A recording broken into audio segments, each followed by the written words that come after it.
لا إله إلا الله لا إله إلا الله لا إله إلا الله لا إله إلا الله لا إله إلا الله لا إله إلا الله لا إله إلا الله لا إله إلا الله لا إله إلا الله لا إله إلا الله لا إله إلا الله لا إله إلا الله لا إله إلا الله لا إله إلا الله لا إله إلا الله لا إله إلا الله لا إله إلا الله محمد رسول الله لا إله إلا الله محمد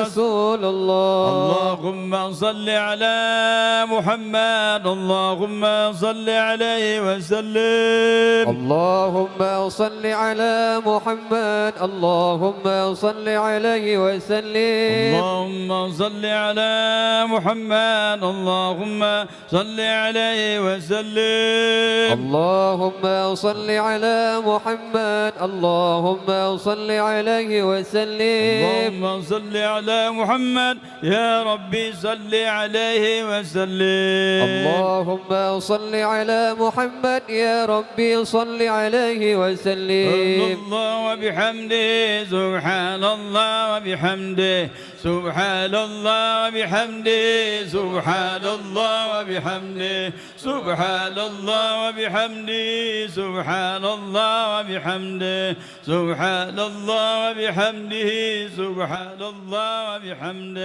سبحان الله وبحمده سبحان الله وبحمده سبحان الله وبحمده سبحان الله سبحان الله وبحمده سبحان الله العظيم سبحان الله وبحمده سبحان الله العظيم سبحان الله وبحمده سبحان الله العظيم سبحان الله وبحمده سبحان الله العظيم سبحان الله وبحمده سبحان الله العظيم نستغفر الله العظيم سبحان الله وبحمده سبحان الله العظيم نستغفر الله العظيم اللهم صل على حبيبك سيدنا محمد وعلى آله وصحبه وسلم اللهم صل على حبيبك سيدنا محمد وعلى آله وصحبه وسلم اللهم صل على حبيبك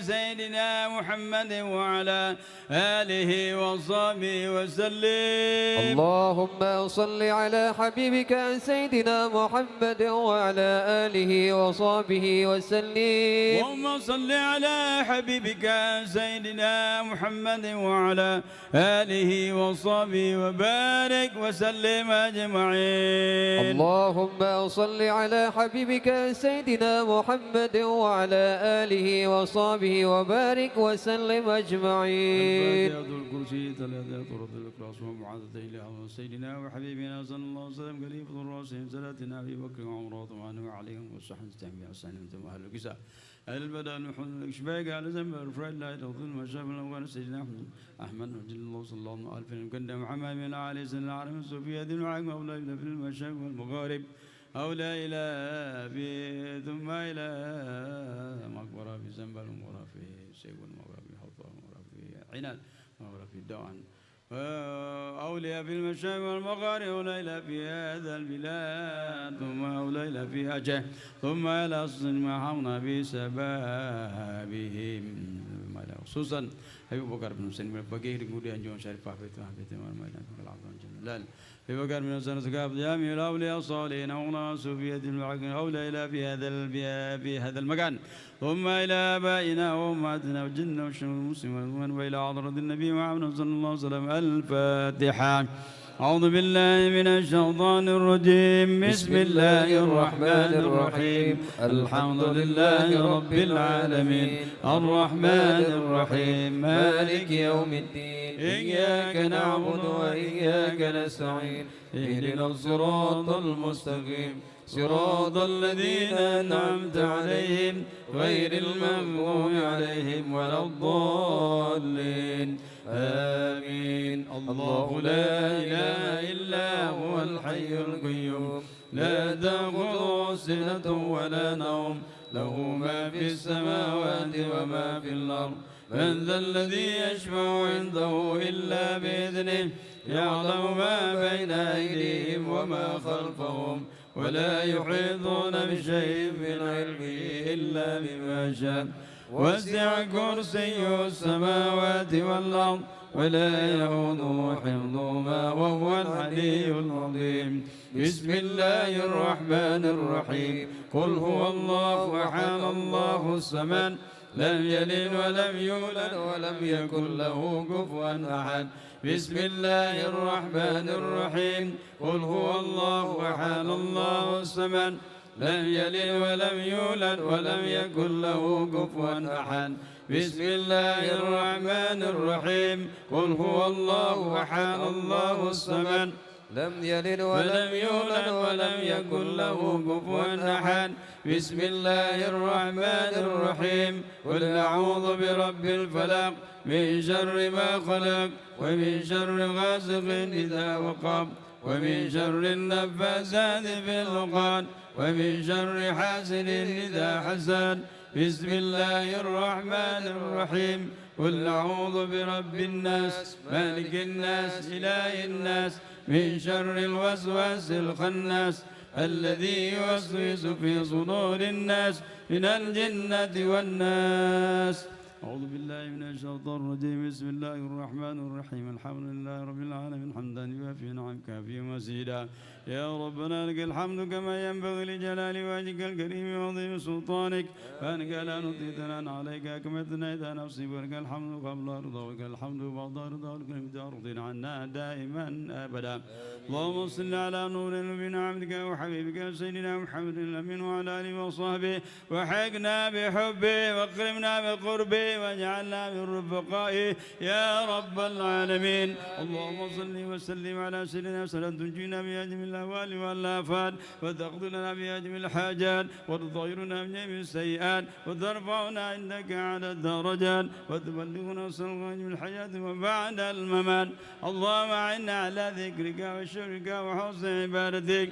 يا الله غني يا الله غني يا الله غني ويرحي يا ودود. أغننا بحلالك عن حرامك بذوقك ومعصيتك وفضلك عمن سواك. أغننا بحلالك عن حرامك بذوقك ومعصيتك وفضلك عمن سواك. أغننا بحلالك عن حرامك بذوقك ومعصيتك وفضلك عمن سواك.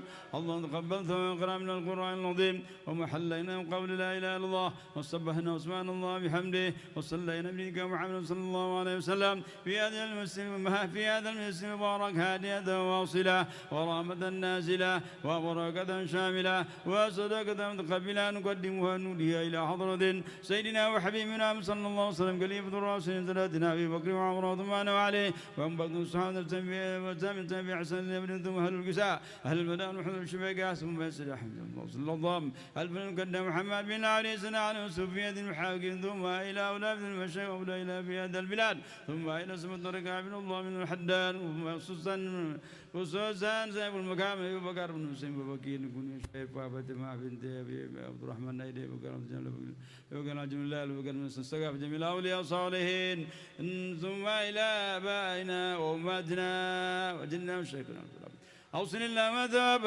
ذلك منا إليهم والله بنا لنا وله من النار وفقاك لنا وله من النار وعندك لنا وله من النار والستر وإجابة لنا وله من النار. اللهم اغفر لهم وارحمهم اللهم اغفر لهم وارحمهم اللهم اغفر لهم وارحمهم واكرم نزولهم ووصيهم وادخلهم بالماء والثلج والبرد ونقهم من الخطايا كما نقم العباد من الدناس وأبدلهم دارا خيرا من دارهم وأهلا خيرا من أهلهم وأدخلهم جنة. اللهم انزل قبرهم روحا وريحا ونشوء وسرور من يومنا هذا إلى يوم القيامة. اللهم اجمعنا وإياهم في داري كرامتك ومستقر رحمتك ومحل أوليائك من النبي الصديق والشهداء والصالحين وحسنا إلى رفيقا. ربنا تقبل منا إنك أنت السميع العليم وتب علينا إنك أنت التواب الرحيم. اللهم اغفر لنا ولوالدينا اللهم اغفر لنا ولوالدينا اللهم اغفر لنا ولوالدينا ولجدنا ولأجدادنا ولمعلمنا ولمشركينا ولأهلنا وقرابتنا ولإخواننا المسلمين والمسلمات والمؤمنين والمؤمنات برحمتك يا أرحم الراحمين. اللهم اجعل آخر كلامنا من الدنيا لا إله إلا الله محمد رسول الله صلى الله عليه وسلم بحقك ومحق يا أرحم الراحمين يا أرحم الراحمين يا أرحم الراحمين. يا ربي صل على محمد يا ربي يا ربي صل على محمد يا ربي صل عليه وسلم. يا ربي صل على محمد حبيبك شافع المشفع. يا ربي صل على محمد يا ربي صل عليه وسلم. يا ربي صل على محمد هذا الورى رتبة وربا. يا ربي صل على محمد يا ربي صل عليه وسلم. يا ربي صل على محمد أسبى البرايا جاها وأوصى. يا ربي صل على محمد يا ربي صل عليه وسلم. يا ربي صل على محمد واسلك بنا ربي خير ما يا ربي صل على محمد يا ربي صل عليه وسلم. يا ربي صل على محمد وعافنا واشفي كل موجع. يا ربي صل على محمد يا ربي صل عليه وسلم. يا ربي صل على محمد وأصله القلب واعف عنفا. يا ربي صل على محمد يا ربي صل عليه وسلم. يا ربي صل على محمد واغفر المعادي واصرف وردا. يا ربي صل على محمد يا ربي صل عليه وسلم. يا ربي صل على محمد نحل في حسنك الممنى. يا ربي صل على محمد يا ربي صل عليه وسلم. يا ربي صل على محمد ربي ارضى عنا رضاك العرفاء. يا ربي صل على محمد يا ربي صل عليه وسلم. يا ربي صل على محمد واجعل لنا في الجنان مجمع.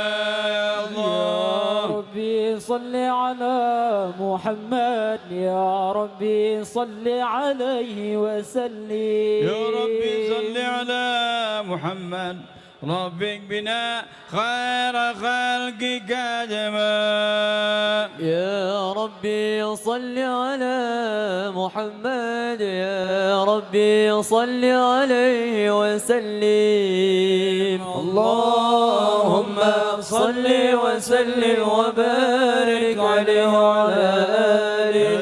السلام عليك زين الأنبياء. السلام عليك السلام عليك أثقل الأتقياء. السلام عليك السلام عليك أزكى الأتقياء.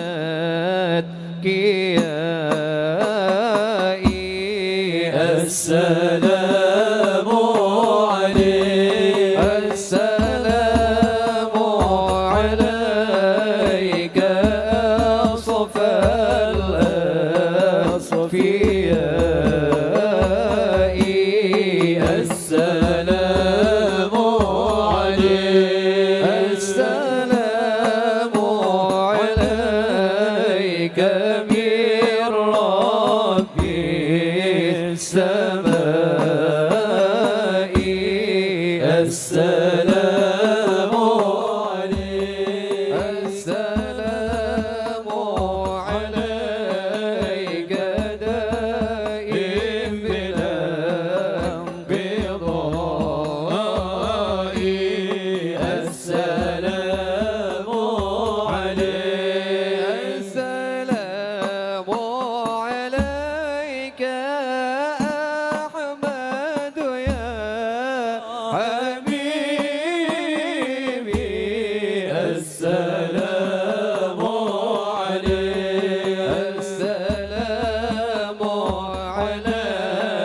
التقى التقي السلام عليك زين الأنبياء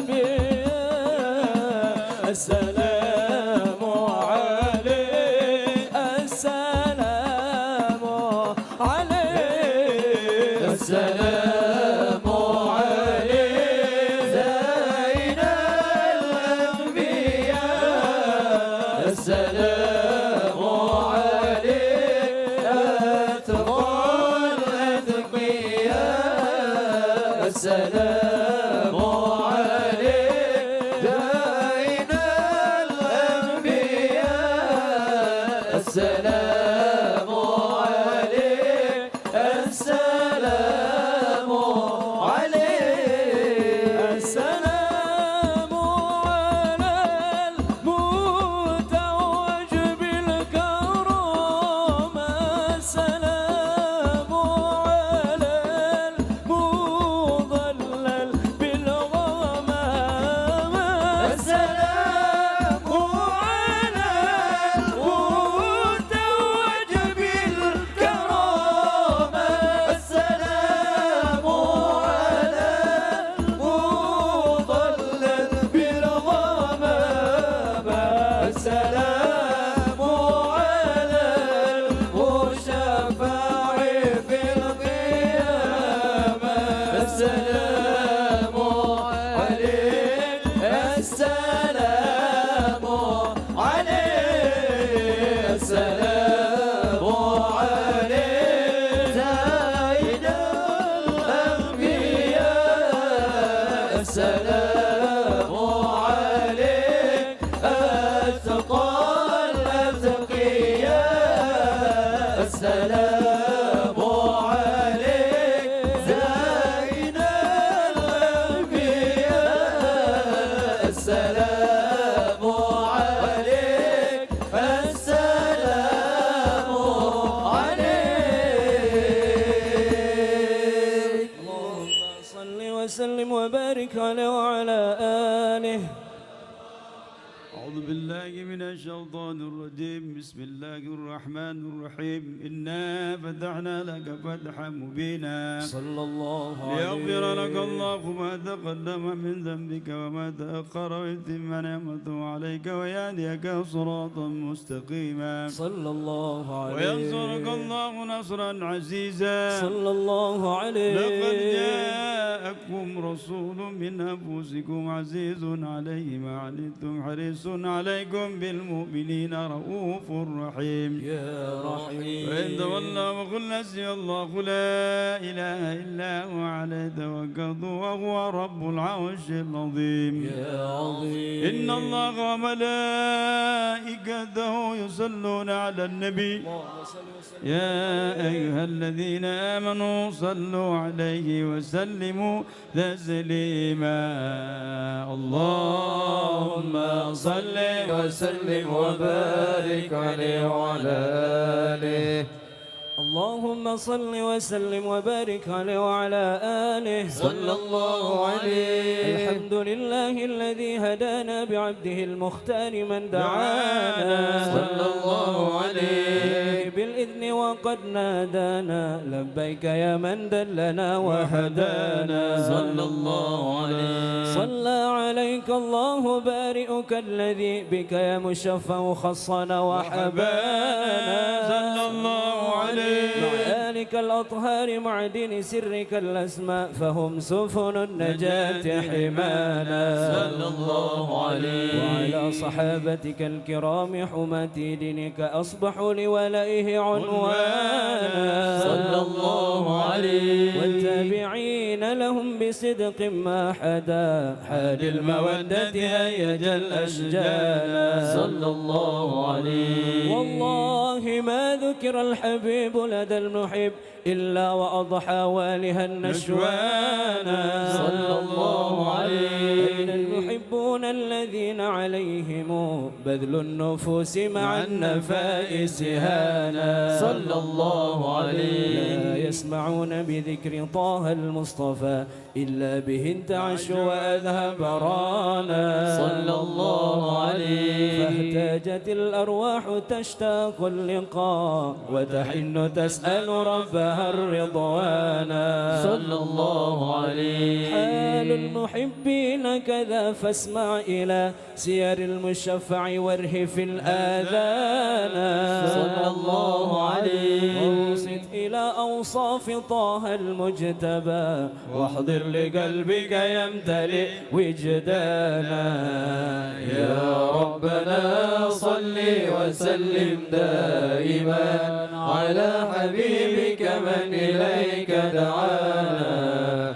اللهم صل وسلم وبارك عليه وعلى آله. اللهم صل وسلم وبارك عليه وعلى آله صلى الله عليه. لما دنا الوقت البروز لأحمد عن إذن من شاءه قد كان صلى الله عليه. حملت به الأم أمنة بنت وهب من لها على الإله مكانا صلى الله عليه. ولد المختار عبد الله بن عبد المطلب رأى البرهان صلى الله عليه. قد كان يأمر نور انتهى وجهه وسرى إلى الابن المسون عيانا صلى الله عليه. وهاشم الكريم هشام بن أبي مناف بن قسي كان صلى الله عليه. وللعير حكيما شأنه قد اعتلى عزيز في ذلك شانا صلى الله عليه. فالأصول المصطفى حتى ترى في سلسلة أصوله عدنانا صلى الله عليه. فهناك كيف على برفع الإسماعيل كان للأبي عوانا صلى الله عليه. وحينما حملت به آمنة لم تتكن شيئا يأخذ النسوان صلى الله عليه. وبأحاط لطف من رب السماء أقصى الأذى والهم والأحزان صلى الله عليه. قرآن كما قد جاء ما عملت به أن المهيمن شرف الأكوان صلى الله عليه. بأمور ما في بطنها فاستمسرت ودنا المخاض بأدر الرضوان سبحان الله والحمد لله ولا إله إلا الله والله أكبر. سبحان الله والحمد لله ولا إله إلا الله والله أكبر. سبحان الله والحمد لله ولا إله إلا الله والله أكبر. سبحان الله والحمد لله ولا إله إلا الله والله أكبر. ولا حول ولا قوة إلا بالله العلي العظيم في كل لحظة أبدا أنا خلقه ورضا نفسه وجنة عرشه ومداد كلماته صلى الله عليه. وتجلت الأنوار من كل الجهات فوقت ميلاد مشفع حانا صلى الله عليه. شمس الهدى ظهر الحبيب مكرما ومصانا صلى الله على محمد صلى الله عليه وسلم. صلى الله على محمد صلى الله عليه وسلم. سلام عليك يا رسول سلام عليك يا حبيب سلام عليك صلوات الله عليك. الله يا نبي سلام عليك يا رسول سلام عليك يا حبيب سلام عليك صلوات الله عليك. أبرز الله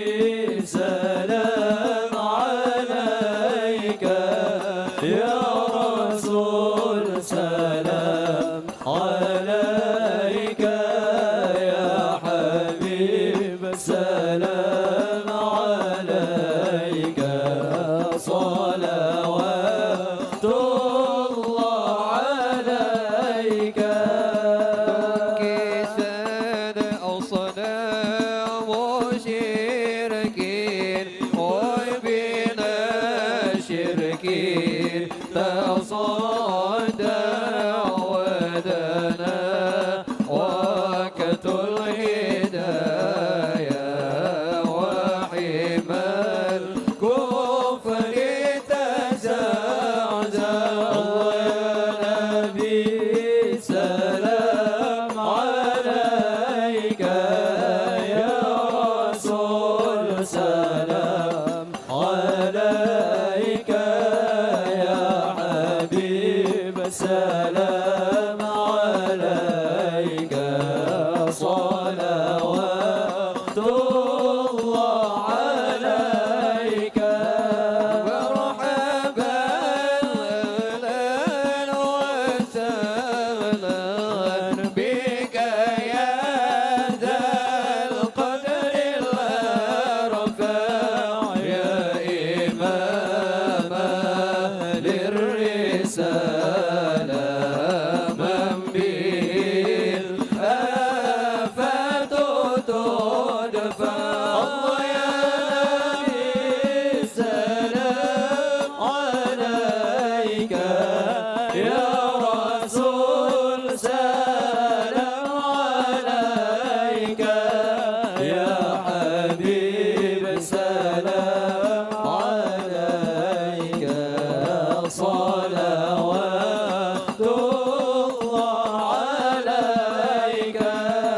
أنت في العشر ملاد لك كل الخلق تفزع وينادون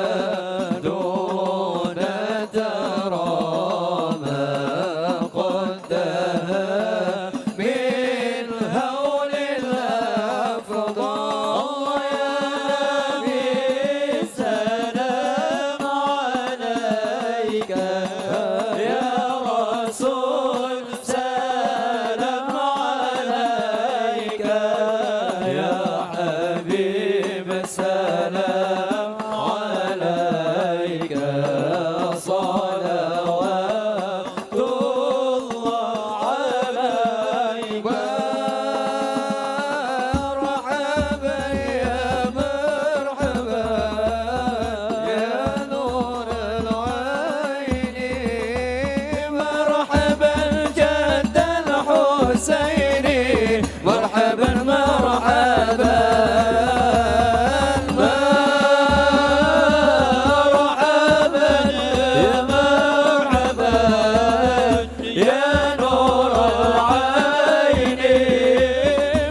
الله عليه وسلم صلى الله على محمد صلى الله عليه وسلم وصلاة الله تغشى من له الحسن تجمل صلى الله على محمد صلى الله عليه وسلم محمد الطهرى وآله وصحبه مسنا صلى الله على محمد صلى الله عليه وسلم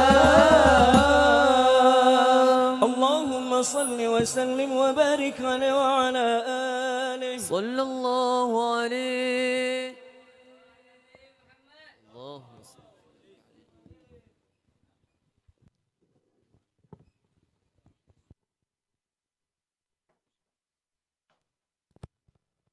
السلام عليكم ورحمة الله وبركاته. الحمد لله الهدي يهدي من يشاء إلى صراط مستقيم. أشهد أن لا إله إلا الله وحده لا شريك له وأشهد أن محمدا عبده ورسوله لا نبي بعده.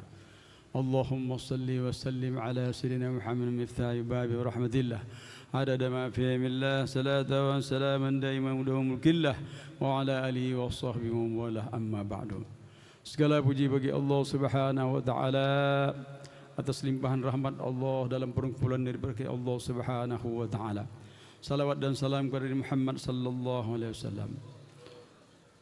Alhamdulillah, yang saya hormati, yang saya ta'zimi semuanya kepada para ulama ahli ilmu dan juga minal habaib dan umara semuanya daripada yang bagian pemerintahan Pak Kecil, Kampung Belanggahan dan juga di sekitarnya, Kampung Jawa, Kampung Bandi, Kampung Marduati dan sekitarnya, Kampung Kedah, dan juga para tokoh-tokoh masyarakat semuanya, dan juga penghormatan kami sebesar-besarnya kepada orang tua semuanya, para guru-guru yang hadir di sini yang tidak kami sebutkan satu persatu.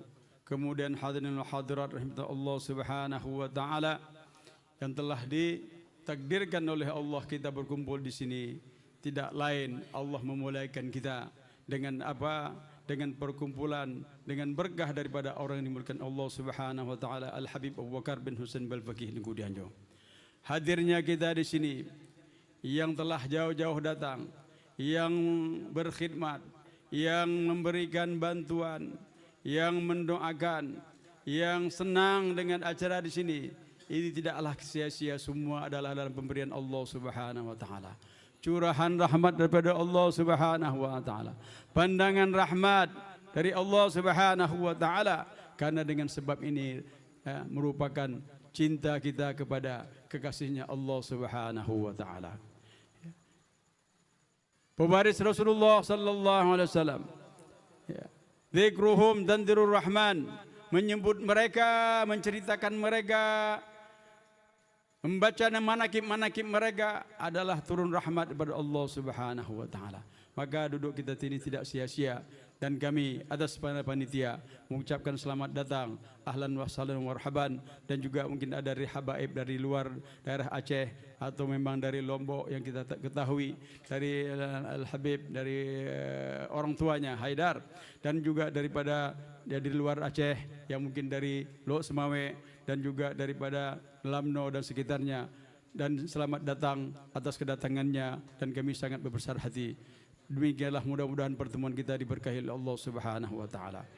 Mari sama-sama kita mulai membacakan daripada manaqibnya Al-Habib Abu Bakar bin Husain Balfaqih Negeri Dianjo.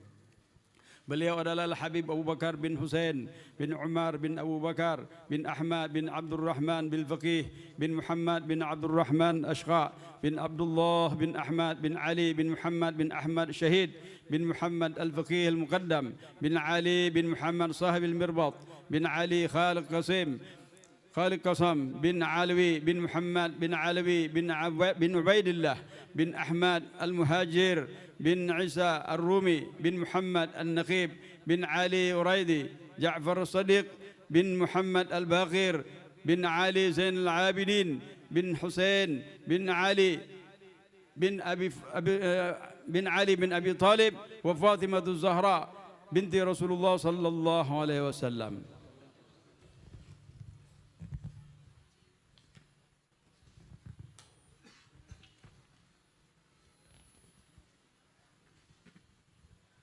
Seperti diketahui masyarakat Aceh mengenal beliau sebagai Tengku Dianjung, merupakan lakaf daripada daerah. Gelar yang diberikan karena kemuliaan dan amaliah beliau sehari-hari berdakwah membimbing masyarakat di anjungan atau serambi masjid. Al-Habib Muhammad bin Ahmad Al-Attas menyebut bahawa Habib Abu Bakar juga bergelar seorang wali kutub yang memiliki kedudukan yang tinggi di sisi Allah Subhanahu wa taala. Al-Habib Idrus bin Umar Al-Habsyi, salah satu ulama dari Yaman, salah seorang muhaddis muharrik musnif Alawi, mencatat dalam kitabnya Iqdul Yawaqidil Jauhariyah, Habib Abu Bakar bin Husain bil Faqih juga disebut dengan gelar beliau Asy-Syaikh Sahibul Ahwal wal Maqamat, Abu Bakar bin Husain bil Faqih Sahib Asy. Asy inilah mana bahasa Arab dari Aceh. Sementara Al-Habib Abu Bakar bin Umar bin Yahya Surabaya dalam kitabnya Al-Mawaib fi Syattal Fawaid mencatat dari gurunya Syekh Abdullah bin Umar Bagharib, Habib Abu Bakar juga disebut dengan Al-Habib Al-Imam Abu Bakar bin Husain bil Faqih Sahib Asy. Tengku Dianjung lahir di Tarim di antara tahun 1130 sampai dengan 1140 Hijriah dan belajar kepada seorang yang paling alim di masanya, yaitu alamat dunia Al-Habib Syekh Al-Wajih Abdul Rahman bin Syekh Abdullah bil Faqih, salah seorang murid terkemuka daripada Sahibur Ratib Kutubul Arsyad Al-Habib Abdullah bin Alwi bin Muhammad Al-Haddad. Al-Habib Abu Bakar atau dengan gelar Tengku Dianjung semasa dengan Syekh Abdullah bin Ahmad Basaudan yang hadrahnya kita baca setiap hari Selasa di sini. Sanad keilmuan dan amalan Habib Abu Bakar Tengku Dianjung bersambung sampai kepada Rasulullah sallallahu alaihi wasallam melalui guru-guru dan kakek-kakek beliau. Demikian juga sanad tersebut tidak terputus, melainkan sampai kepada kita melalui murid beliau. Di antaranya sebagian tercatat dalam kitab Iqdul Yawaqid Jauhariyah, keponakan beliau yaitu Habib Husain bin Abdullah bil Faqih yang diturunkan kepada Idrus bin Umar Al-Habsyi, selanjutnya kepada Habib Ali Al-Habsyi bin Muhammad Al-Habsyi, pengarang Maulid Simtudrar yang kita baca, sering kita baca, hingga kepada kita melalui para guru, para tengku-tengku dan habaib, baik di Aceh, di Jawa, di Indonesia maupun di Yaman, di Mekah dan Madinah. Tengku Dianjung datang ke Aceh di antara tahun 1158 Hijriah sampai 1745, tahun 1100 atau Masehi tahun 1160 ya, dan 1747 Masehi pada masa pemerintahan Sultan Alauddin Johansyah.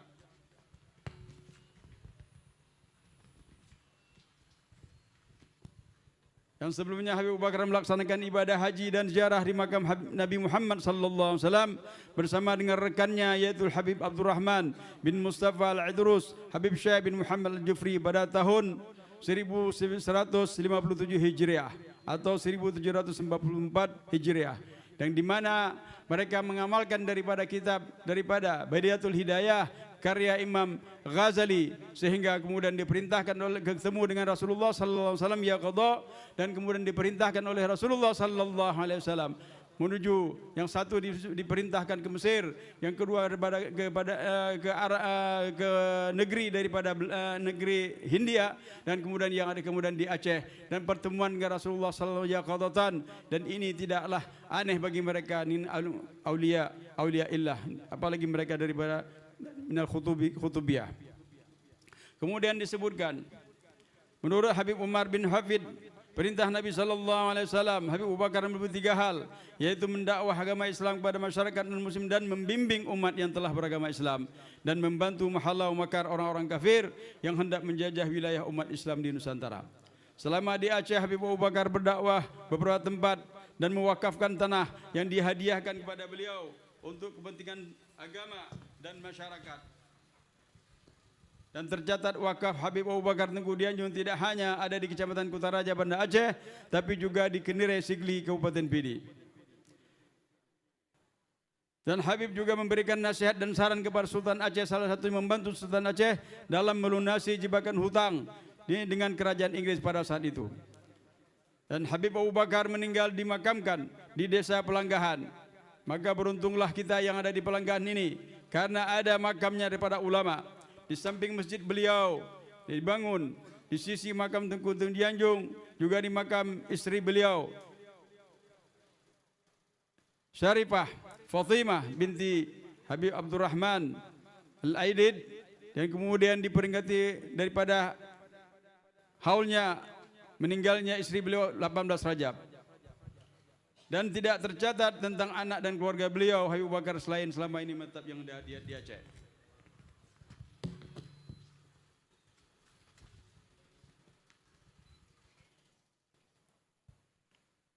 Meskipun telah wafat, karamah dan ajaran Habib Abu Bakar Tengku Dianjung tetap hidup dan dirasakan oleh masyarakat sekitar. Walaupun para ulama dan orang saleh dan di seluruh dunia, misalnya pada peristiwa tsunami tahun 2024, makam beliau selamat dari guncangan gempa tsunami. Dan ada banyak ulama dalam luar negeri yang datang langsung berziarah ke makam Tengku Dianjung, dan tidak lain untuk mendapatkan keberkahan beliau dan juga makam-makam selain makam beliau seperti makam Syekh Kuala. Ketika Habib Abu Bakar dalam salah satu bukti kasih sayang Allah Subhanahu wa taala, beliau menjadi kekasih Allah dan kebanggaan Rasulnya karena istiqamah dakwah dan berdakwah, sabar menghadapi masyarakat dan selalu mendawamkan zikir dan ibadah baik yang wajib maupun yang sunat. Habib Abu Bakar menggalakkan ziarah, membaca maulid dan salawat, membantu fakir miskin dan orang-orang dalam kesulitan, dan mengizinkan tanah wakafnya untuk ditinggali.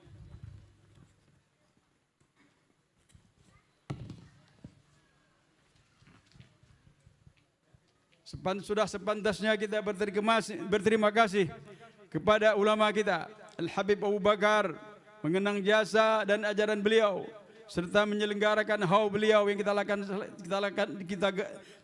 laksanakan pada hari ini dengan bermacam ketaatan dan kesalehan seperti pembacaan wirid, dengan pembacaan Maulid sallallahu alaihi wasallam, dan juga bersedekah, dan juga pembacaan Al-Quran, dan juga salawat kepada Nabi Muhammad sallallahu alaihi wasallam. Al-Habib Abu Bakar bin Umar bin Yahya dalam kitabnya Al-Mawahib fi Syattul Fawaid menyatat salah satu amalan salawat Habib Abu Bakar Tengku Dianjung yang diriwayatkan oleh Syekh Abdullah bin Umar Bagharib, yang faedahnya dibaca dengan sigat tersebut sebanyak 500 kali setiap hari Jumat. Inilah amalan beliau yang bisa kita ikuti 500 kali setiap hari Jumat, ya. Nanti di-sharekan dari dalam grup daripada salawat ini. Dan mari sama-sama kita baca daripada salawatnya Sayyidina Habib Abu Bakar bin Sembil Faqih Tengku Dianjung. Allahumma salli ala nuri dhati wa sirri sari sirruhu fi jamil asma wa sifat wa ala alihi wa sahbihi wa sallam. InsyaAllah dengan daripada amalan-amalan beliau akan kita ambil, kita bagikan nanti insyaAllah subhanahu wa ta'ala untuk sama-sama kita amalkan. Demikianlah daripada sejarah dan daripada manaqib singkat daripada beliau. Dan juga kita kedatangan daripada dua orang daripada sahibul dakwah, ad-da'i ilallah, yang muda, yang kita harapkan, yang kita sangat membanggakan. Mudah-mudahan generasi muda ke depan akan menjadi seperti beliau-beliau ini yang muda-muda sudah berdakwah. Yaitu yang pertama adalah Tengku Rahmat Fajri, ya, atau sering dipanggil Abana, dan juga daripada guru kita bersama Al-Habib Haikal bin Ahmad Al-Attas. Nah, inilah, ya, pendai muda, dan ini harus kita harapkan mereka bersemangat karena dengan kekuatannya, dengan mudanya sudah mempunyai ilmu, dan dua-duanya mereka sedang mempersiapkan, sedang melatih, sedang mengajar daripada murid-murid beliau di pesantrennya. Dan kita doakan Habib Haikal dan Tengku Rahmat dimudahkan oleh Allah Subhanahu wa taala, dipanjangkan umur oleh Allah, ditambahkan himmahnya kuat dalam dakwah ilallah dan menjadi kegembiraan Rasulullah sallallahu alaihi wasallam. Untuk mempersingkat waktu, mari kita dengar daripada tausiah beliau. Yang pertama kami panggil daripada Tengku Rahmat Fajri dari wilayah Titi, dan kemudian nanti disambung dengan Habib Haikal bin Ahmad Al-Attas bin Abdullah. Falyatafaddal mashkura. Na'udzu billahi minasy syaithanir rajim. Bismillahirrahmanirrahim. Qul la as'alukum alaihi ajran illa mawaddata fil qurbah. Wa qala Rasulullah sallallahu alaihi wasallam fil hadis al mar'u ma'a man ahab. Sadaqallahul aliyyul azim wa sadaqa rasuluhul habibun nabiyul karim wa nahnu ala dzalika minasyahidin wasyakirin walhamdulillahi rabbil alamin. Puja ke Allah, salawat ke Nabi serta ke ahli dan sahabat semua. Doa kedanya bersama untuk para alim ulama, ulama salaf, ulama khalaf, ulama mutaqaddimin, mutaakhirin yang muktabar keduanya di sisi Allah Subhanahu wa taala. Yang sama-sama kita muliakan kepada Al-Habib selaku guru kita bersama di tempat, dan juga kepada semua para habib-habib yang lain telah berhadir pada malam berbahagia ini. Juga kepada segenap para tuan guru, para alim ulama, para tengku, para ustadz, para pimpinan balai, pimpinan tempat, pimpinan dayah dan seterusnya yang telah berhadir pada malam yang berbahagia ini yang tidak mungkin kami sebutkan satu persatu. Juga yang kami muliakan kepada seluruh sidang jamaah yang dirahmati oleh Allah Subhanahu wa taala. Sidang jamaah yang dirahmati oleh Allah, pada suatu ketika baginda Nabi besar Muhammad sallallahu alaihi wasallam sedang berkhutbah di dalam masjid yang mulia. Dan tiba-tiba datanglah seorang laki-laki yang terus maju sampai berdiri di hadapan mimbarnya. Dan laki-laki itu berkata kepada baginda Rasul, "Ya Rasulullah, matas sa'ah." Wahai Rasulullah, kapankah kiamat itu akan terjadi? Nabi tidak menjawabnya karena Nabi sedang membacakan khutbah, sedang menyampaikan tausiah untuk orang yang ada di sana. Para sahabat yang melihat kejadian itu mengisyarahkan kepada laki-laki tersebut agar duduk dan tidak melanjutkan lagi pertanyaannya. Namun laki-laki itu tidak menghiraukannya. Dan beliau bertanya untuk kedua kalinya, "Ya Rasulullah, mata sa'ah, kapankah kiamat itu akan terjadi?" Maka Nabi pun tidak menjawab. Untuk ketiga kalinya laki-laki itu kembali bertanya, dan beliau berkata, "Ya Rasulullah, mata sa'ah, kapankah kiamat akan terjadi?" Maka di saat itu baginda Rasulullah sallallahu alaihi wasallam menjawab, "Ma'adatta laha." Memangnya apa yang telah kau persiapkan untuk kiamat? Dan tanyang-tanyang pajan kiamat, memang jih persiapan untuk kiamat pu yang kalian nekebah. Maka uragam yang geseut, "A'adattu laha hubballah wa hubba rasulihi." Aku telah mempersiapkan untuk kiamat itu rasa cintaku kepada Allah dan juga rasa cintaku untuk Rasulullah sallallahu alaihi wasallam. Mendengarkan jawaban laki-laki itu, baginda Rasul berkata, "Anta ma'aman ahbabta." Engkau akan bersama orang yang engkau cintai. Beliau mencintai Allah. Beliau akan ditempatkan oleh Allah Ta'ala di tempat Allah ciptakan untuk orang yang Allah cintai. Beliau mencintai Rasulullah, maka Allah akan tempatkan beliau bersama Rasulullah sallallahu alaihi wasallam. Maka sidang jamaah yang dirahmati oleh Allah, sudah sepantasnya bagi siapa saja yang ingin bersama dengan baginda Rasul, ingin bersama dengan para alim ulama, para aulia, para syuhada, para habaib, maka sudah sepantasnya kita mencintai mereka semuanya. Kita mencintai orang-orang yang Allah cintai. Kita mencintai orang-orang yang Allah, yang Rasul cintai. Kita mencintai mereka-mereka yang mencintai Allah dan mencintai Rasulullah sallallahu alaihi wasallam. Al-mar'u ma'aman ahab. Seseorang itu akan bersama orang yang dicintai. Yuhsyarul mar'u ma'aman ahab. Akan dikumpulkan seseorang itu nanti di hari kiamat kelak bersama orang yang dia cintai. Cintai Rasulullah sallallahu alaihi wasallam agar kita dikumpulkan bersama beliau. Maka sidang jamaah yang dirahmati oleh Allah Subhanahu wa taala, apa kata Syekh Yusuf An-Nabhani dalam kitabnya Syaraful Mu'abbad li Ali Sayyidina Muhammad? Beliau berkata, "Inna min ahammil umuri diniyah." Sesungguhnya tergolong dalam kategori perkara agama yang sangat penting. Wa akadu aqaidil islamiyah, dan tergolong dalam kategori akidah Islam yang sangat kuat, yaitu kita meyakini bahwa anna sayyidana Muhammad sallallahu alaihi wasallam, bahwasanya baginda Rasulullah sallallahu alaihi wasallam afdalu min kulli malakin wa rasulin, beliau terlebih baik daripada semua para malaikat, terlebih baik daripada semua rasul, lebih gede daripada bandum malaikat, lebih gede daripada bandum rasul. Wa usuluhu wa furu'uhu afdalu furu'in wa usulin. Orang tuanya Nabi adalah orang tua yang terbaik. Cucu cicit keturunan Nabi, anak-anaknya, cucu cicitnya adalah anak cucu cicit yang terbaik. Tanya bandum na urung tuha, bantah boh donyanya bandum na urung tuha. Orang tua yang terbaik adalah orang tua baginda Rasulullah sallallahu alaihi wasallam. Semua orang punya keturunan, semua orang punya anak, semua orang punya anak cucu cicit. Anak cucu cicit yang terbaik adalah anak cucu cicit baginda Rasulullah sallallahu alaihi wasallam. Wa kaifala, bagaimana tidak, wa qad tasalat, dan sungguh telah bersambunglah nasab mereka kepada Nabi Muhammad sallallahu alaihi wasallam. Fahum minhu wa ilaihi, mereka kepada Nabi Muhammad, mereka dari Nabi Muhammad sallallahu alaihi wasallam. Wa aqrabun nasi ladaihi, dan mereka merupakan manusia yang paling dekat kepada Nabi Muhammad sallallahu alaihi wasallam. Nabi Muhammad manusia yang terbaik, orang tuanya orang tua yang terbaik, anak-anaknya adalah anak-anak yang terbaik.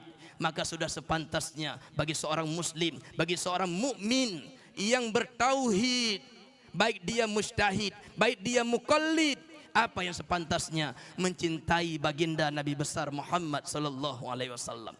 Jika kita mencintai seorang karena indah parasnya, paras baginda lah yang paling indah. Jika kita mencintai seseorang karena indah suara dan fasih bacaannya, bacaan Nabi lah yang paling indah, bacaan Nabi lah yang paling fasih. Jika kita mencintai seseorang karena budi pekertinya, budi pekerti bagindalah yang paling baik. Lalu setelah itu semuanya, apa alasan kita tidak mencintai baginda Rasulullah sallallahu alaihi wasallam? Sidang jamaah yang dirahmati oleh Allah, wa min mahabbatihi sallallahu alaihi wasallam mahabbatu manittasalu bihi. Di antara cinta kepada Nabi Muhammad adalah mencintai mereka-mereka yang ada sangkut pautnya, yang ada nyambungnya kepada Nabi Muhammad sallallahu alaihi wasallam.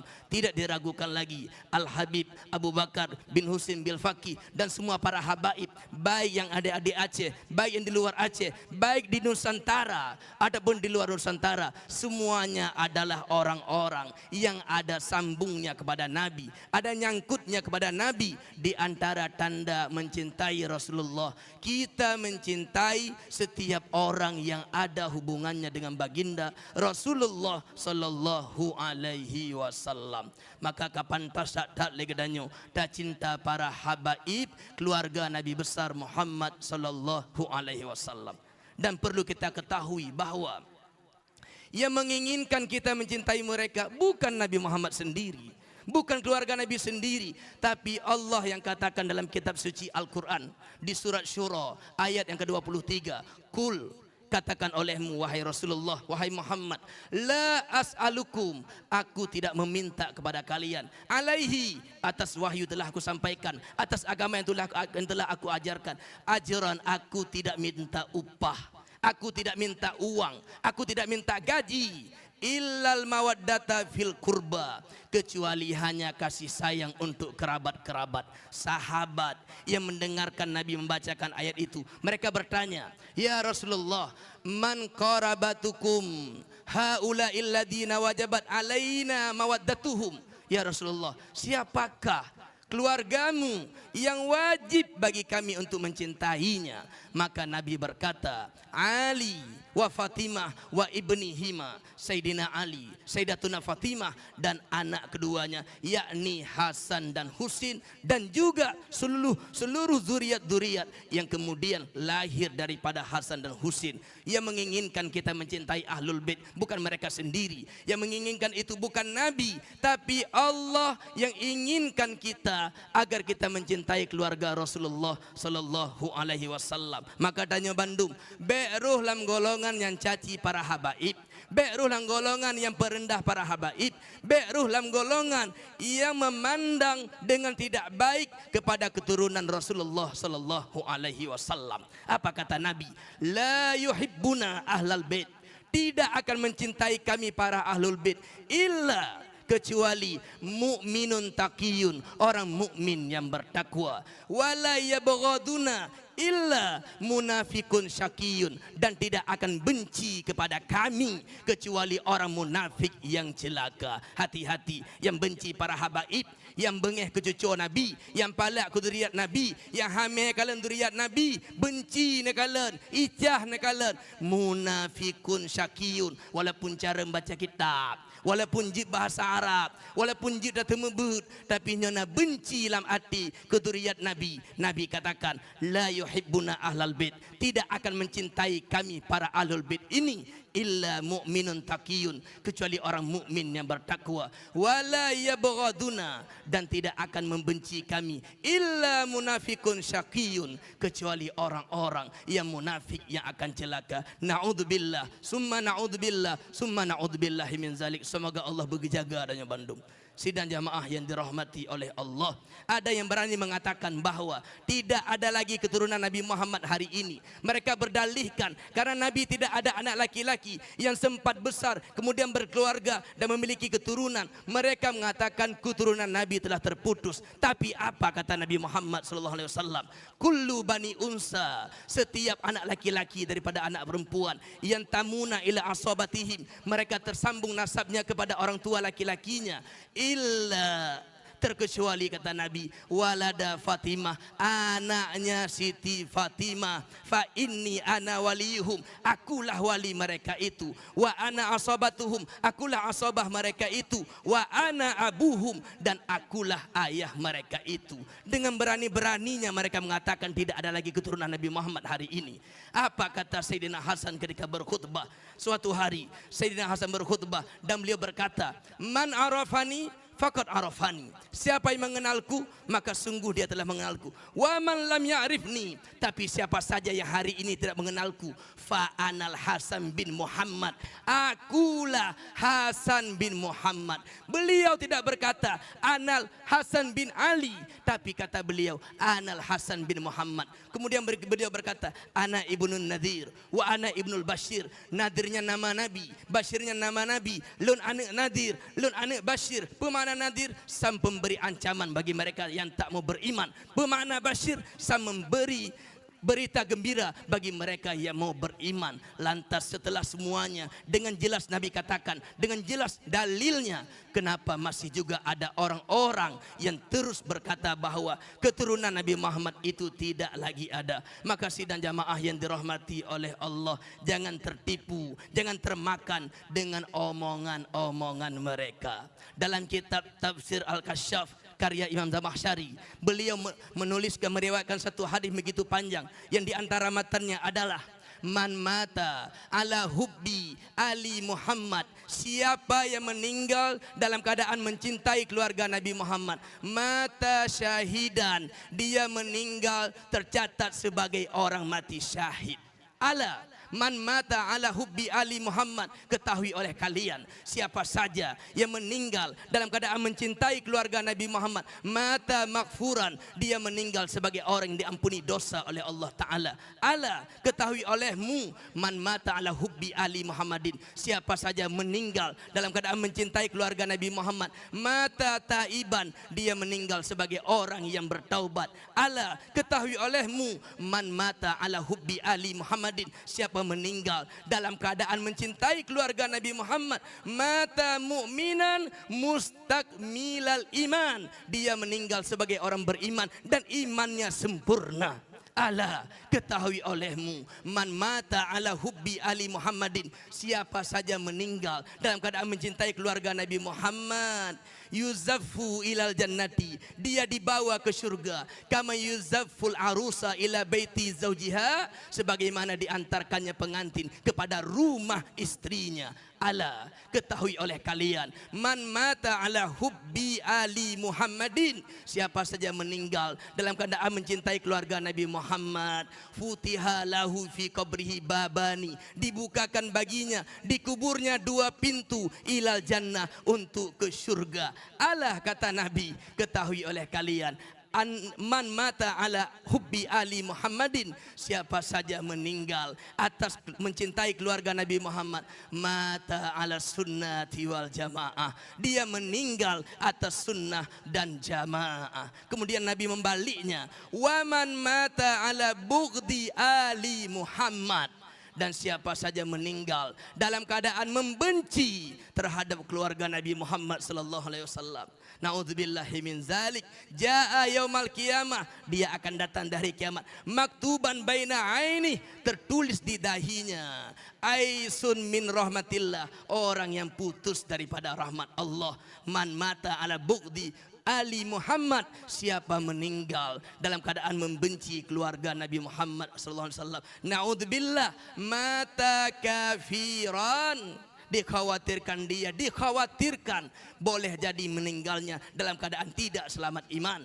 Wa anna man mata ala bughdi ali Muhammad, dan siapa saja meninggal dalam keadaan membenci keluarga Nabi Muhammad, lam yashimma raihatal jannah, dia tidak akan bisa mencium bau surga. Jangankan surga, be surgahan mutume. Maka yang kau bersama Habib Ronyo, yang kau sajan Habib Ronyo, ajak mereka-mereka yang di luar sana untuk gabung bersama, bertetap, beristiqomah. Kita berada di jalan yang benar, jalan yang dicintai oleh Allah, dicintai oleh Rasulullah sallallahu alaihi wasallam. Apa kata Nabi dalam hadis yang lain?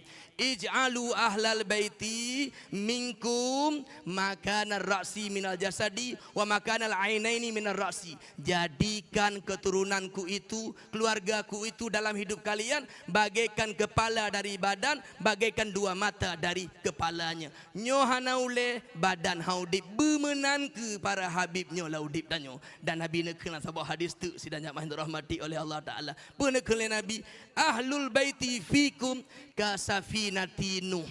Ahli baitku, keluargaku, keturunanku di antara kalian itu bagaikan kapai Nabi Nuh. Man raqibaha naja, siapa yang gabung ke sana dia akan selamat. Wa man takhalafa anha halaka, siapa yang memisahkan diri dengan mereka, tidak mencintai mereka, tidak mengikuti mereka, halaka, maka dia akan binasa. Nabi Muhammad sallallahu alaihi wasallam kalih kepingat bak tanyo, kalih kepegah bak tanyo, terus bak tanyo, apakah ingin selamat adapun ingin mudarat, ingin sentosa adapun ingin binasa. Maka setiap petunjuk yang Nabi sampaikan semuanya datang dari Allah, bukan dari hawa nafsu Nabi. Wa ma yantiqu anil hawa in huwa illa wahyu yuha. Apa saja yang muncul dari lisan yang mulia semuanya adalah wahyu Allah. Nabi cinta ke Nabi, cinta ke keluarga, karena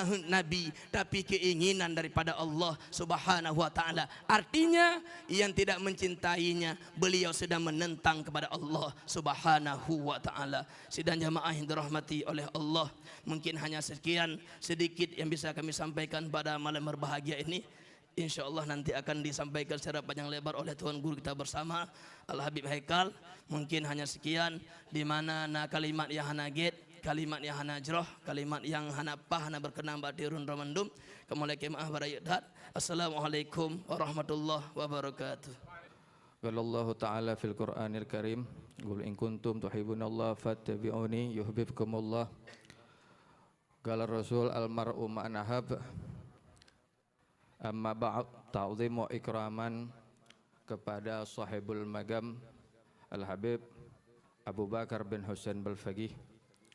Begitu juga kepada khadim majelis Al-Habib Haris bin Salih Al-Idrus, beserta para alim ulama, para habaib ami-ami, begitu juga tamu kita, orang tua kita dari Lombok, Al-Habib Zain Al-Idrus, kemudian daripada guru-guru kita Abana Fajri, dan yang lain yang hadir pada malam hari ini. Kita doakan semuanya sehat walafiat, panjang umur, selalu diberkahi oleh Allah Subhanahu wa taala. Amin amin ya rabbal alamin. Alhamdulillah malam ini Allah memberikan kita kesempatan, kesehatan dan juga memilih kita untuk duduk di majelis yang mulia ini, yang mana telah kita dengar daripadanya managib Al-Habib Abu Bakar bin Hussein Balfaqih. Beliau ini keluar dari bilatnya, keluar dari Tarim karena perintah daripada baginda Nabi Muhammad sallallahu alaihi wasallam. Yang perlu kita lihat bukan keluarnya baginda, bukan keluarnya Habib Abu Bakar, tapi lisan yang menyebut nama Aceh. Ukhruj anta wa ahlaka ila Aceh. Lisan yang paling mulia yang menyebut nama mulia. Lisan yang diciptakan oleh Allah Subhanahu wa taala yang paling indah, yang paling mulia, menyebut nama yang mulia, yaitu Aceh. Jadi tidak sembarangan apa yang keluar daripada baginda Nabi Muhammad sallallahu alaihi wasallam. Pasti ada sesuatu rahasia, keberkahan, keberkatan daripada bilat Aceh. Tapi kita lihat fenomena zaman sekarang, bagaimana anak-anak cucu kita, pemuda-pemuda kita tidak menjaga lisannya lagi terhadap alim ulama. Apakah ini yang diwariskan? Apa inikah yang kita wariskan kepada anak-anak cucu kita? Al-Habib Abu Bakar mewariskan puluhan ulama. Masya Allah, yang dimana bilat yang waktu ada Habib Abu Bakar masyhur, bagus, semua alim, tidak ada yang mencaci maki ulama. Tapi di zaman kita sekarang ini, sampai kepada kita ini, kita lihat bagaimana anak-anak muda, orang tua sudahlah kita bilang, tapi anak muda bagaimana dia ringan, dia punya lisan bisa mencaci daripada ulama-ulama. Apakah mereka tidak mengetahui bagaimana derajat ulama di sisi Allah Subhanahu wa taala? Bagaimana derajat yang mulia yang diberikan Allah untuk ulama? Disebutkan dalam kitab Badrus Samin bahwasanya ulama ini mempunyai kelebihan apabila melakukan sesuatu berbanding dengan abid atau derajatnya dengan ulama yang lain atau abid. Abid ini ahli ibadah.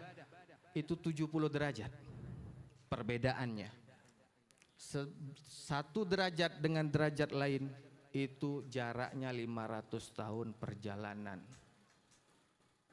Itu perbedaan antara mukmin dan abid, bukan perbedaan ulama dan orang maksiat yang lainnya. Tapi ini abid. Bagaimana derajat yang diberikan oleh Allah Subhanahu wa taala. Dalam riwayat lain, ketika alim ulama mau masuk syurga, ketika abid mau masuk syurga, itu terdapat perbedaan. Apa perbedaannya? Kalau abid begitu masuk syurga, silakan fadhal. Fadhal. Silakan masuk. Tapi alim, ulama begitu masuk waqif. Undur ila ashabaka, undur ila auladaka, semua lihat. Malaikat bilang, tunggu, jangan masuk dulu. Engkau lihat saudara-saudaramu, orang-orang yang engkau cintai, isfa, kasih syafaat, tolong. Karena setelah Nabi siapa yang kasih syafaat siapa? Yang pertama Nabi Muhammad sallallahu alaihi wasallam. Yang kedua siapa kasih syafaat? Alim ulah. Kemudian baru orang-orang saleh. Kemudian kalau ditimbang, ini kita lihat nih fenomena sekarang antara pejuang dan ulama. Pejuang dan ulama. Kita lihat dalam kitab-kitab tertulis kalau ditimbang tintanya ulama dan darahnya syuhada, la rajahtu tintanya ulama. Kalau ditimbang lebih berat kemuliaan daripada tinta ulama. Kita tidak menafikan siapapun, tapi akhir zaman ini kita terlalu jauh daripada ulama. Kita terlalu jauh daripada majelis-majelis seperti ini, majelis-majelis yang diimpikan, yang diridhoi oleh baginda Nabi Muhammad sallallahu alaihi wasallam. Bagaimana ulama mempunyai ilmu yang disebarkan. Jadi ulama ini adalah wasatah, perantara daripada Nabi Muhammad dan umat. Karena umat sekarang ini membutuhkan ulama. Ulama kan nujum fis sama. Ulama ini seperti bintang yang ada di langit, yang memberikan cahaya untuk umatnya, yang memberikan penerangan untuk umatnya. Tapi kita zaman sekarang ini sudah gampang, sudah ringan lisan kita, tidak ada sedikit penghormatan. Karena kita dipakai cuma untuk sama dia, untuk kampanye, untuk ini. Tapi kita tidak mengetahui bagaimana kemuliaan di sisi Allah Subhanahu wa Ta'ala.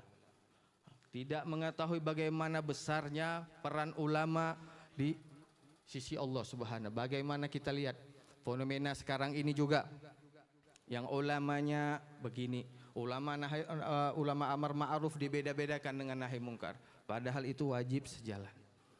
Nah, kemudian kita dengar juga tadi ceramah dari Abana Fajri yang Masya Allah, yang khitabnya ini untuk di luar saadah, di luar daripada cucu-cucu baginda Nabi Muhammad sallallahu alaihi wasallam, yang anak sendiri Masya Allah baru tahu dari dalil-dalilnya. Dan anak khitab juga ini untuk yang merasa cucu-cucu baginda Nabi Muhammad sallallahu alaihi wasallam. Kita telah mendengar bagaimana hadis, bagaimana pendapat ulama ini. Kita jangan membuat malu Rasulullah sallallahu alaihi wasallam. Kita harus menjadi alim, harus menjadi penyinar bagi umat. Yang merasa cucu-cucu Nabi, jangan bangga dengan nasab. La syaraf bin nasab, la syarafil ilim. Kita syaraf, patokan kita tidak syaraf dengan mulia, mulia dengan nasab, tapi kita mulia dengan ilmu. Innamal anbiya la yuwarisu dinar wala dirhaman, walakin yuwarisul ilim. Sesungguhnya anbiya itu tidak mewariskan dinar wala dirham, tetapi anbiya mewariskan ilmu. Ilmu yang bermanfaat, ilmu yang membuat kita ini selamat fid dunya wal akhirah. Kita lihat bagaimana pendapat makalah-makalah daripada kitab-kitab tentang fadilah ilmu, yang dimana Al-Imam Ghazali, ini kita ambil sedikit riwayat dari kitab Faidul Mukhtarah, yang dimana Imam Ghazali berkata, tidak boleh seseorang berbuat sesuatu, pekerjaan, perbuatan, kecuali dia sudah faham ilmu-ilmu Allah, ilmu-ilmu agama. Kita lihat sekarang ini banyak yang nggak faham langsung masuk, yang tidak punya keahlian tapi langsung masuk. Bersiaplah menerima kehancuran kalau bukan bidangnya. Semua agama telah mengatur dari bangun tidur sampai mau tidur. Mau amalah, pekerjaan, jual beli, semua ada ilmunya. Begitu juga kalam daripada Sayyidina Umar bin Khattab. Waktu beliau khalifah, dia bilang, la yabi' fi suqana, jangan jualan di pasar kami, wala yashtari, dan jangan ada yang beli di suq kami, hatta fahmun hukmullah, sampai orang tersebut faham hukum-hukum Allah. Kenapa? Takut terjadi riba, takut akad tidak sah. Semuanya dijaga oleh ilmu. Kalau semua tidak ada ilmu, semua dalam keadaan jahil. Kembali kita ke zaman jahiliyah. Nah, Sayyidina Umar bin Abdul Aziz bilang apa? Seseorang memulai pekerjaan tidak didasari dengan ilmu, maka mafasidnya lebih besar daripada maslahahnya. Jadi orang yang tidak ada ilmu itu mudaratnya lebih. Nggak usah kita berkawan, hancur kita. Karena tidak ada manfaat berfaedah. Sayyidina Umar bin Abdul Aziz itu punya perkataan. Jadi tidak ada manfaat kalau kita duduk sama orang-orang yang tidak ada ilmu. Jadi kalau kita mau manfaat, duduk sama ulama, duduk sama al-alim, duduk sama wali min auliyaillah. Jadi ada satu cerita, kita nih duduk sama Allahyarham Mufti Zabid, Syekh Al-Izzi Al-Ahdal. Jadi ada guru muda kita bilang, ente kalau mau apa-apa, susah, gundah ini semua, duduk sama Syekh Izzi. Beliau ulama senior, tua sudah hampir 90, terkenal daripada Mufti Zabid.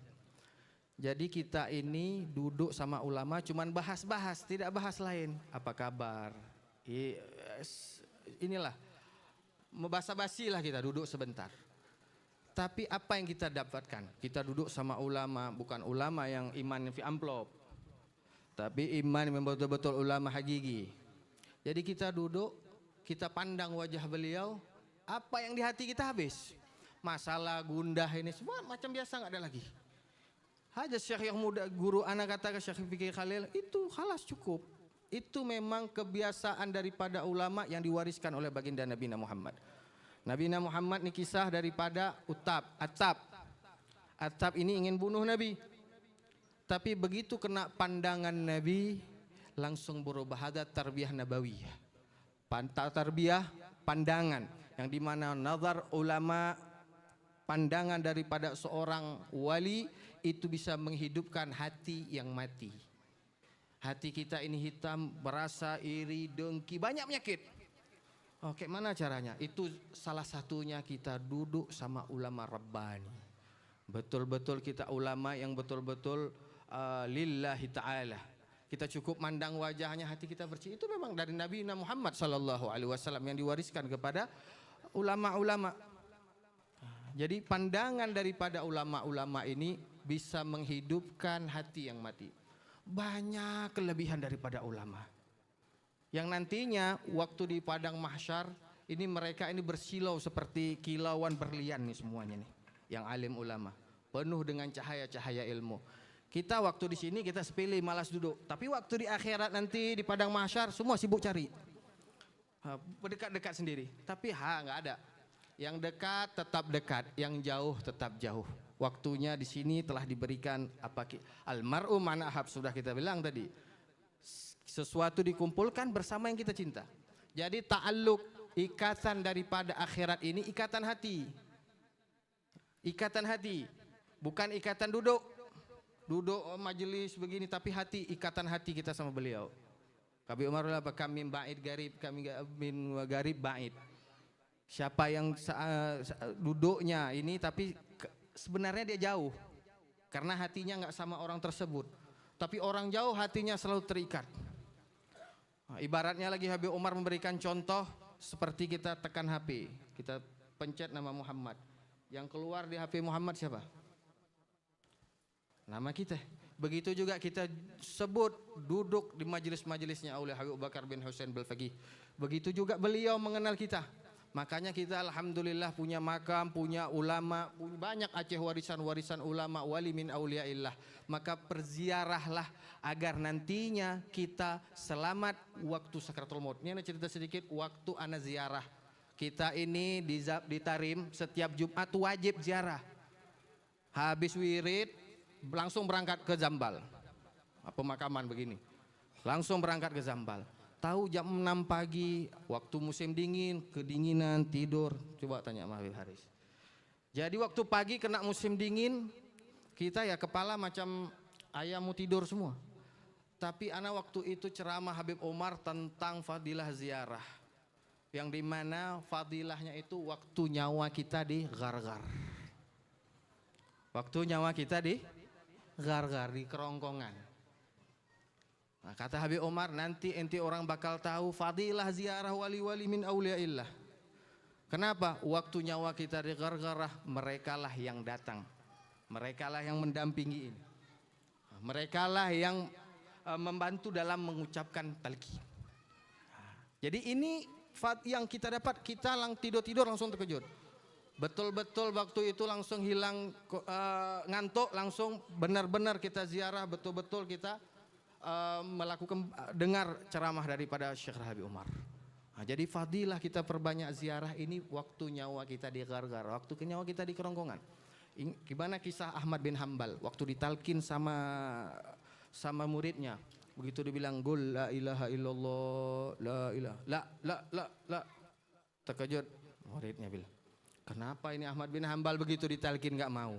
Rupanya Ahmad bin Hambal bilang, aku nggak maksud untuk kalian, tapi aku bermaksud menolak air yang diberikan syaitan. Kita lihat bagaimana fadilah daripada selawat yang diberikan Habib Abdullah Al-Muhdar itu dari Syekh Abdul Qadir Jailani. Itu fadilah yang dimana waktu kita mau meninggal ini semuanya banyak fadilah. Dan begitu juga ziarah-ziarah alim ulama. Waktu kita membaca Fatihah, kita pun juga membaca lil mu'minina wal mu'minat. Dalam kitab karangan Habib Zain Fawaidul Mukhtar itu dibilang, waktu kita meninggal, kita ini seperti disambut sama keluarga kita. Ahlan wa sahlan wa marhaban, kami telah terima Fatihah-Fatihahmu.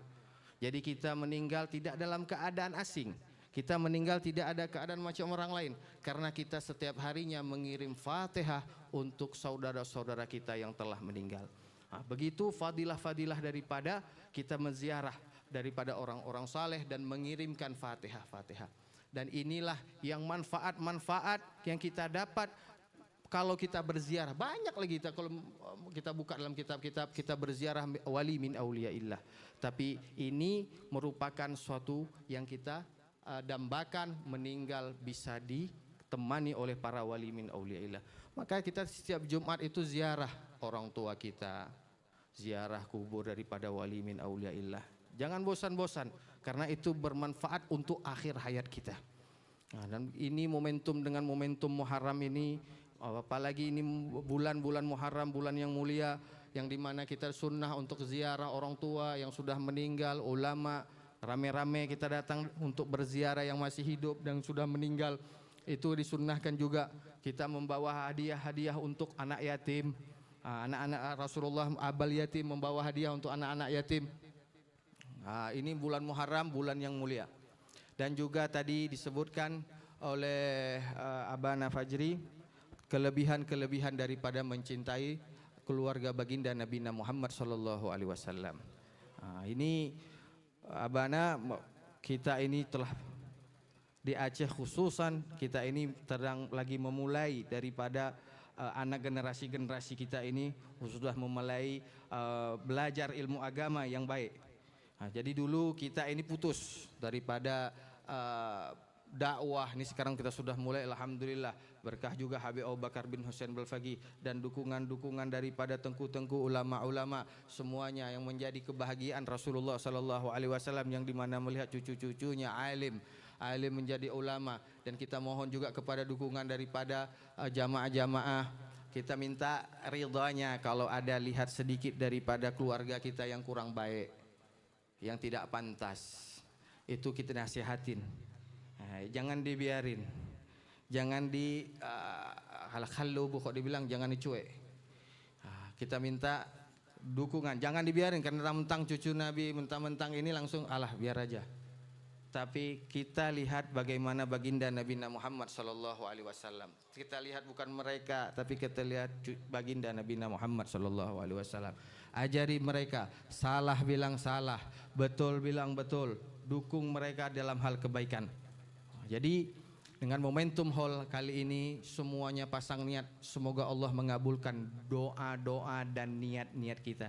Dan jangan lupa kita niat hadirkan saudara-saudara kita yang tidak dapat hadir untuk hadir dalam maulid ini, dalam haul ini. Karena kita dengar daripada ceramah-ceramah Habib Abu Bakar Gersik, itu barang siapa yang hadir haul itu tidak pulang dengan keadaan kosong. Seluruh hajat-hajat insya Allah Allah kabulkan. Bukan dilihat karena kita, tapi yang dilihat sahibul haul. Jadi kita niat apa yang mau kita niat. Kalau kita niat cuman datang duduk dengar, itu betul alhamdulillah. Tapi kita juga punya urusan duniawi. Yang akhirat semua sudah lengkap. Di maulid, di semuanya, semua urusan akhirat udah beres. Tapi yang urusan dunia nggak ada di kitab-kitab maulid, di kitab-kitab ini. Semuanya itu pribadi kita. Ada yang mau bangun rumah, niatin. Ada yang mau ini, mau, semuanya niatin. Nah, itu merupakan suatu yang harus kita minta kepada Allah Subhanahu wa taala, berkatin Al Habib Abu Bakar bin Hussein Balfaqih. Semoga yang hadir pada malam hari ini Allah angkat segala penyakitnya, Allah mudahkan urusannya, Allah lunaskan hutang-hutangnya. Yang belum nikah insya Allah cepat nikah, yang belum anak insya Allah dapat anak yang baik, saleh saleha. Sekian, hadanallahu wa iyyakum ajmain. Assalamualaikum warahmatullahi wabarakatuh. بسم الله الرحمن الرحيم الحمد لله رب العالمين اللهم صل وسلم على سيدنا محمد في الأولين وصل وسلم على سيدنا محمد في الآخرين صل وسلم على سيدنا محمد في النبيين وصل وسلم على سيدنا محمد في المرسلين صل وسلم على سيدنا محمد في الملائكة الأعلى إلى يوم الدين وصل وسلم على سيدنا محمد وعلى آله وصحبه أجمعين ولقد أشهد الأرض من أوصافه ذي القلوب ذي الأشجانا والله قالتنا عليه فهو يستوي قول منا ويكون ثنانا لكن حبا في سرار قد نعلم لصفة ربنا وحدانا أمسي سدتنا بالوارث هنا نرفع أو لفخرنا ورجانا للواحد الأحد علي لين ذبس الإيمان إلهي دعانا مضري وحبيبي السبي زين الوجود بإله حبانا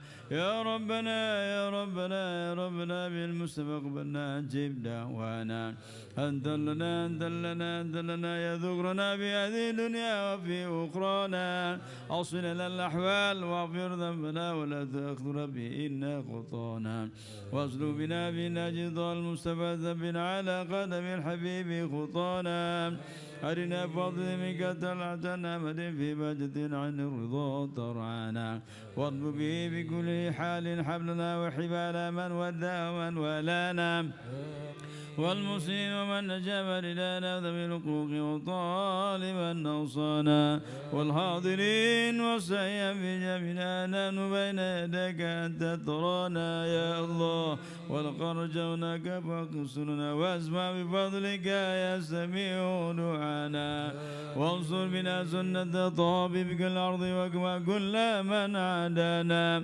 وانظر إلينا واسقنا كأسا لنا واشفي عافي عاجلا مرضانا واقض لنا الحاجات واحسن ختمنا إن الممات واصي عن عقبانا يا ربي واجمعنا وبابا لنا في ذلك الفردوس يا رجوانا يا ربي واجمعنا وبابا في ذلك الفردوس يا رجوانا يا ربي واجمعنا وبابا لنا في ذلك الفردوس يا رجوانا بالمصطفى صل عليه وآله ما أرق الريح السماء أوصانا سبحان ربك رب العزة وياسفون والسلام على المرسلين والحمد لله رب العالمين إن الله وملائكته يصلون على النبي يا أيها الذين آمنوا صلوا عليه وسلموا تسليما الصلاة والسلام عليك يا سيد المرسلين الصلاة والسلام عليك يا خاتم النبيين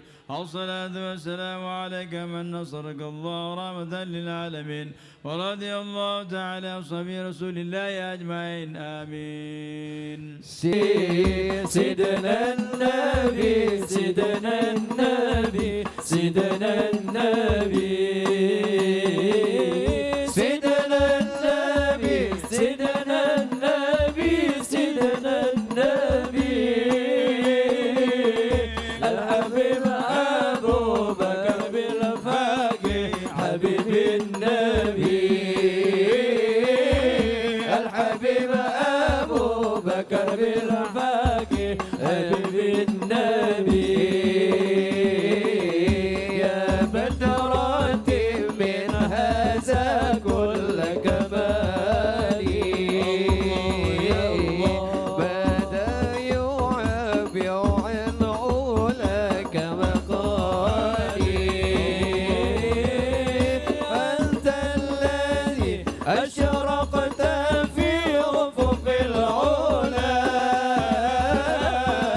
فمحوت بالأنوار كل ضلال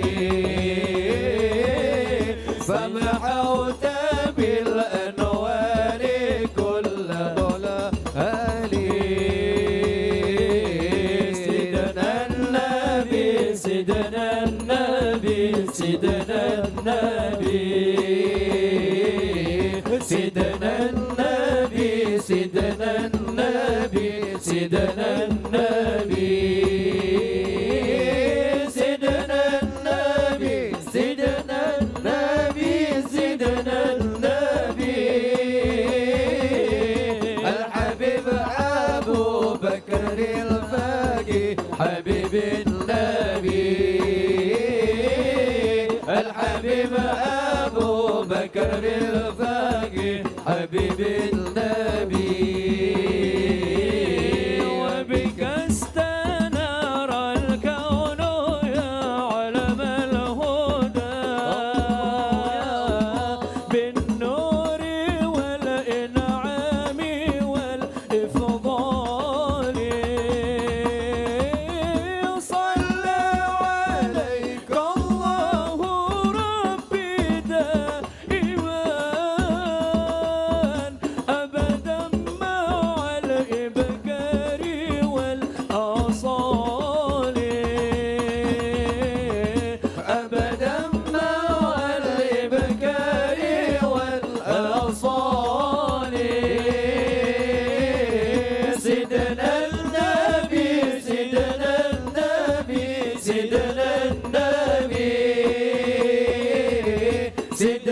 النبي سيدنا النبي سيدنا النبي سيدنا النبي سيدنا النبي سيدنا النبي الحبيب أبو بكر الفقيه حبيب النبي الحبيب أبو بكر الفقيه حبيب النبي صلى عليك الله ربي دائما أبدا مع الإبكار والأصال وعلى جمع الآل والأصحاب من قد خصهم رب العلا بمكانه قد خصهم رب العلا بكماله سيدنا النبي سيدنا النبي سيدنا النبي سيدنا النبي سيدنا النبي سيدنا النبي سيدنا النبي سيدنا النبي سيدنا النبي الحبيب أبو بكر الفقيه حبيب النبي الحبيب أبو بكر الفقيه حبيب النبي اللهم صل وسلم وبارك عليه وعلى آله. صلى الله عليه. Untuk penutup, mari sama-sama kita ziarah. Ada sebagian yang sudah ziarah, ada sebagian yang belum ziarah. Mari sama-sama kita ziarah berdiri menghadap kepada makam Habib. سلام الله يا سلام من الرحمن يا شكور سلام الله يا سلام من الرحمن يغشكم عباد الله جئناكم قصدناكم طلبناكم سلام الله يا سلام من الرحمن يغشكم عيننا تغيثنا بهمتكم وجدواكم سلام الله يا سلام من الرحمن يغشكم ربنا واعطنا عطاياكم هداياكم سلام الله يا سلام من الرحمن يغشكم ظني بحاشكم وحاشكم سلام الله يا سلام من الرحمن يغشكم إذ أتيناكم وفزنا حين زرناكم سلام الله يا سلام من الرحمن يغشكم واشفعوا بنا إلى الرحمن مولاكم سلام الله يا سلام من الرحمن يغشكم سنضى مزايا من مزاياكم سلام الله يا سلام من الرحمن يغشكم سنضرى رحمة تغشنا وتعشقوا سلام الله يا سلام من الرحمن يغشكم سلام الله هيكم وعن الله درعكم سلام الله يا سلام من الرحمن يغشكم صلى الله مولانا وسلم آتيناكم سلام الله يا سلام من الرحمن يغشكم المختار شفيعنا ومنقذنا وإياكم سلام الله يا سلام من الرحمن يغشكم تحيات البركات الصلوات الطيبات لله. السلام عليك أيها النبي ورحمة الله وبركاته. السلام عليك سيد المرسلين. السلام عليك يا حبيب الله. سلام أبو فاطمة سجل الحسن والحسين. سلام يا حبيب الله. السلام عليكم يا أهل القبور. السلام عليكم يا ولي الله. سلام خيرة الله. السلام عليكم يا حبيب بكر مسلم فقيه نكون يا شريف وحبيت عبد الرحمن أيدي بقل عظم الجميل الله حبيب بكر مسلم السقاف. السلام عليكم في هذا خصوصا سبيل المقام حبيب بكر مسلم فقيه نكون ينجوك وأجمل الأولياء الصالحين في هذا المكان أن الله في الله وصل الجنة برحمته ثم آبائنا وأمهاتنا في المسلمين والمسلمين. تقبل دعانا يا إلى حضرة النبي محمد صلى الله عليه وسلم. فاتحة. أعوذ بالله من الشيطان الرجيم. بسم الله الرحمن الرحيم. الحمد لله رب العالمين الرحمن الرحيم مالك يوم الدين. إياك نعبد وإياك نستعين. اهدنا الصراط المستقيم صراط الذين أنعمت عليهم غير المغضوب عليهم ولا الضالين آمين. تقبل زيارة وحسن الإشارة بالبشارة والأمور في تحت الله ورسول الله صلى الله عليه وسلم. يا الله بزادك يا الله بجاه رسول الله صلى الله عليه وسلم بارك دي أولياء أصحابه وكسر المقام أبي بكر أولياء في هذا المكان اقضي حاجاتنا سهل مرمى تقبل معنا يا حي يا قوم أحيي قلوبنا بمعرفتك يا الله زدنا همة من الشر الدعوة إلى الله واجمعنا لنا من سيدنا رسول الله صلى الله عليه وسلم في نياتنا ومقاصدنا ونياتنا يا الله يا أرحم الراحمين. اجمعنا مع أولياء الصالحين اجمعنا وأنا سيدنا رسول الله صلى الله عليه وسلم اجمعنا مع أولياء الصالحين وأبي بكر بن مسلم وكيل قديانجو. الله احفظنا يا الله احفظ أسراتنا وأولادنا وجماعتنا وإخواننا من شر زمان من شر أهل زمان من الشياطين الجن والإنس والكاهن وفتنة الدجال واختم لنا بالحسن القادمة هن الموت بقول لا إله إلا الله محمد رسول الله صلى الله عليه وسلم وأنت راض عنا يا أرحم الراحمين على هدينا صالحين وعيناك من شر الكرام وإلى حضرة النبي محمد صلى الله عليه وسلم. الفاتحة. أعوذ بالله من الشيطان الرجيم. بسم الله الرحمن الرحيم. مالك يوم الدين. إياك نعبد وإياك نستعين صراط المستقيم صراط الذين أنعمت عليهم غير المغضوب عليهم ولا الضالين. اللهم صل وسلم. دعاء مسيح يا الله يا الله القلوب ودوائها وعافية أبدان وشفائها ونور الأبصار وضيائها وعلى آله وصحبه وسلم.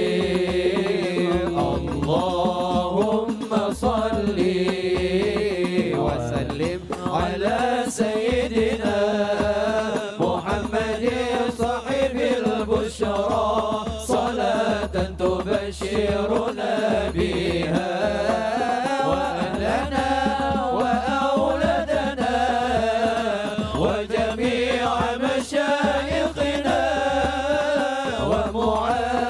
ومعلمينا وطالبتنا وطالبتنا من يومنا هذا إلى يوم الآخرة. اللهم صل صلاة كاملة وسلم سلاما تاما على سيدنا محمد الذي تنحل به العقد وتنفرج به الكرب وتقضى به الحوائج وتنال به الرغائب وحسن الخواتم ويستسقى الغمام بوجه الكريم وعلى آله وصحبه في كل لمحة ونفس بعدد كل معلوم الله. صلى الله وسلم على النبي سيدنا محمد وآله وصحبه أجمعين. صلى الله وسلم على النبي سيدنا محمد وآله وصحبه أجمعين. صلى الله وسلم على النبي سيدنا محمد وآله وصحبه أجمعين. محمد وآله وصحبه أجمعين.